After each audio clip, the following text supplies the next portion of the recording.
I am Dr Chrispas Nyombi. I'm a reader in international commercial law from Canterbury Christchurch University. Today I'm going to be looking at the various ways of reforming international investment arbitration. A range of international reform processes have commenced in order to redress critiques on investor-state dispute settlement, the most prominent occurring within UNICEF's Working Group 3. 6 issues that have triggered criticism of ISDS.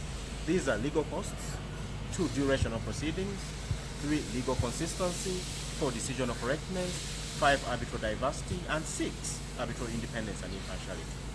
19 of the 29 international investment agreements concluded in 2018 carefully regulate ISDS, but for omission. First and foremost, some treaties do not entitle investors to refer their disputes with the host state to international arbitration. Either ISDS is not covered at all, or it is subject to the state's right to with or without arbitration consent for a specific dispute, in the form of the so-called case-by-case consent, for example, Brazil.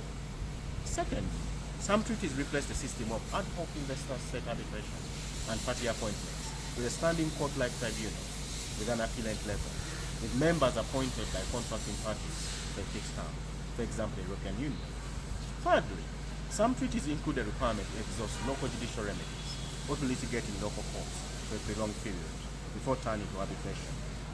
Other treaties narrow the scope of ISDS subject matter, for example, by limiting treaty provisions subject to ISDS, excluding policy areas from ISDS scope, and setting a time limit for submitting ISDS claims, for example, India.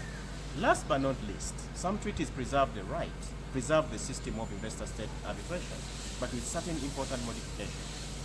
Such modifications aim at increasing state control over the proceedings, opening proceedings to the public and third parties, enhancing the suitability and impartiality of arbitrators, or limiting the remedial powers of ISDS tribunals.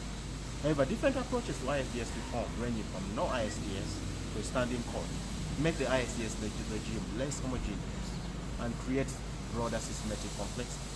I therefore believe that holistic and synchronized reform through an inclusive and transparent process is the best way forward. Thank you.